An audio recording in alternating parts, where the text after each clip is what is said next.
আসসালামু আলাইকুম ভিউয়ার্স, কেমন আছেন সবাই? আশা করি সবাই অনেক ভালো আছেন।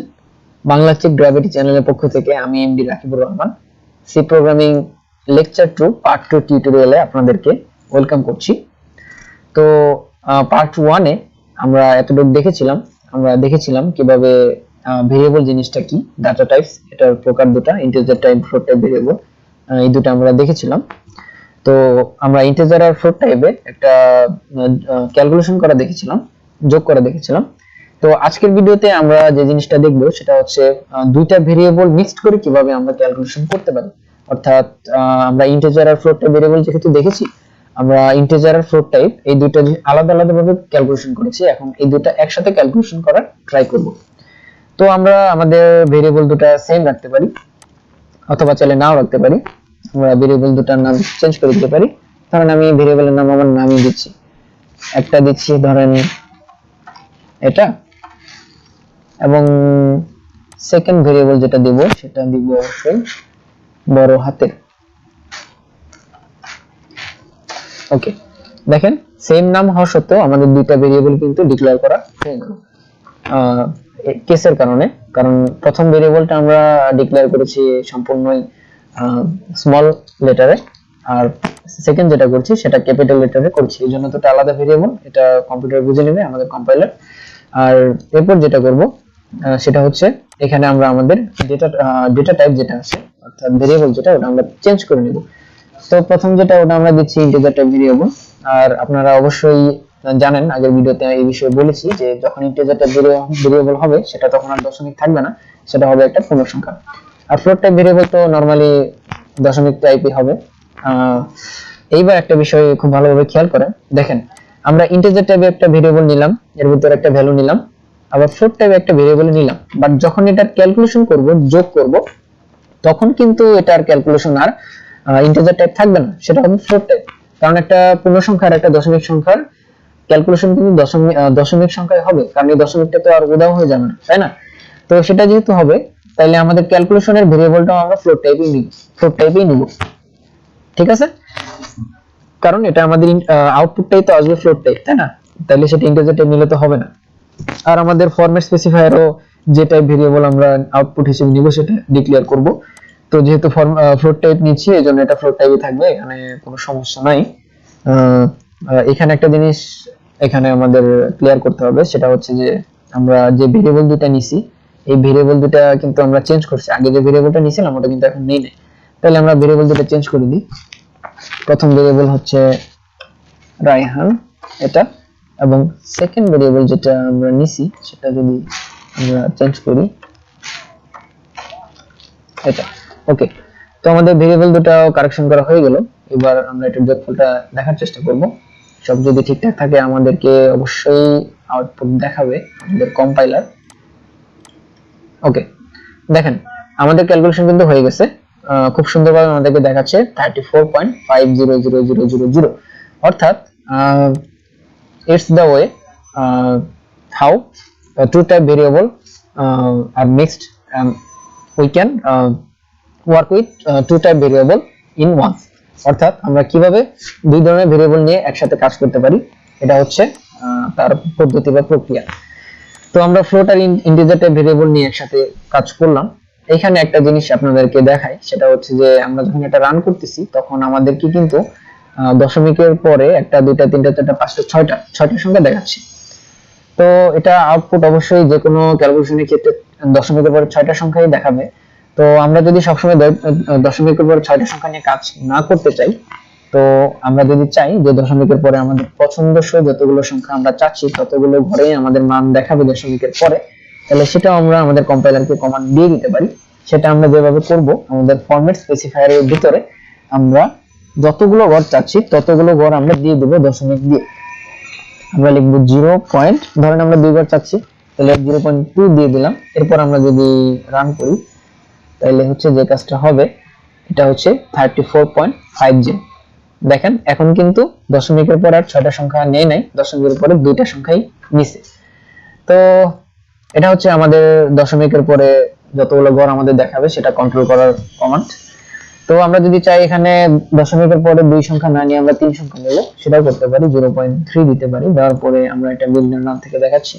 দেখেন এবার কিন্তু দশমিকের পরে তিনটা সংখ্যা আমাদেরকে দেখাচ্ছে।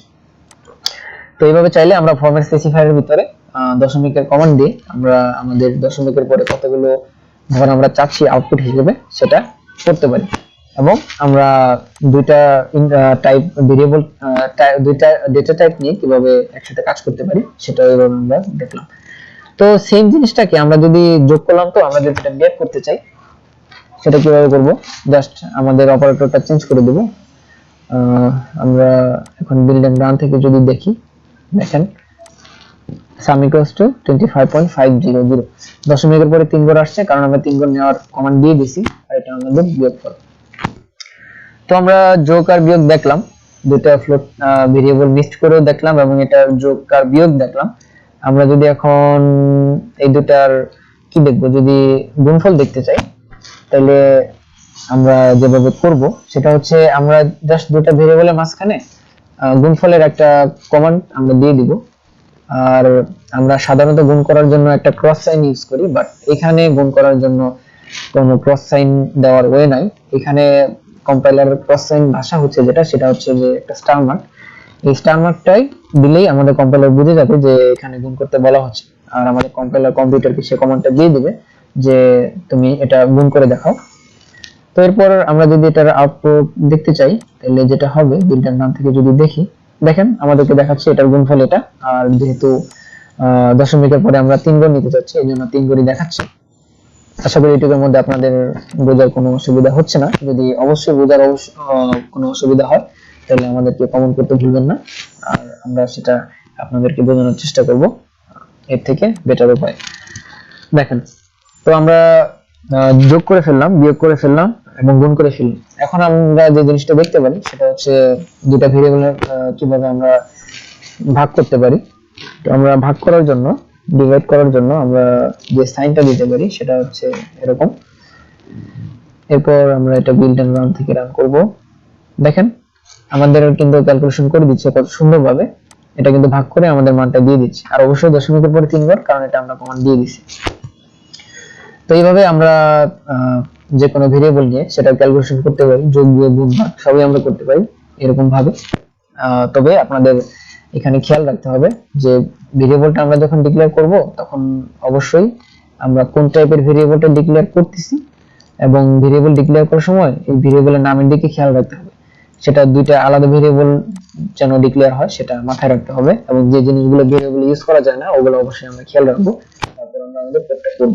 আর কোডিং করার সময় ছোটখাটো জিনিসও আমাদের খেয়াল রাখতে হবে। এই যে সেমিকলন, এই সেমিকলনটা যদি আমি এখানে না দেই আমাদের কোডটা রান করবে না, অথচ সেমিকলনটা ছাড়া সবই আমাদের কোড ঠিক আছে। দেখেন আমরা যদি এটা বিল্ড এন্ড রান থেকে দেখার চেষ্টা করি, দেখেন এখানে কিন্তু এরর দেখাচ্ছে।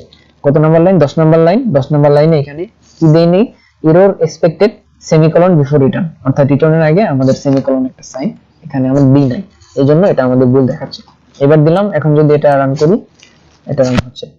সো আমরা এখান থেকে বুঝতে পারলাম যে আমরা কোডিং করার সময় আমাদের এই semicolon, double quotation mark, format specifier এই জিনিসগুলো খুব সিনসিয়ারলি খেয়াল রাখতে হবে। এই জন্যই প্রথমে আপনাদেরকে বলেছিলাম যে খুব ঠান্ডা মাথায় আপনারা এই কোডিং গুলো করবেন। তো আমরা ভেরিয়েবল আমাদের ক্লিয়ার হয়ে গেল, ডাটা টাইপ, এবং এখানে আমাদের আরো কিছু ভেরিয়েবল আমরা চাইলে দেখতে পারি। আমাদের ডাবল ভেরিয়েবল আছে, ডাবল ডাটা টাইপ আছে, ডাবল ডাটা টাইপ। ওখানে হচ্ছে আমরা দুইটা ডাটা টাইপ নিয়ে একসাথে কাজ করতে পারি, সেগুলো আমরা ভবিষ্যতে দেখার চেষ্টা করব। বাট আপাতত ইন্টিজার আর ফ্লোট নিয়ে আপনারা প্র্যাকটিস করতে থাকেন, এই দুটাই আমাদের বেশি ইউজ হয়, আমরা এটা নিয়ে কাজ করে থাকি।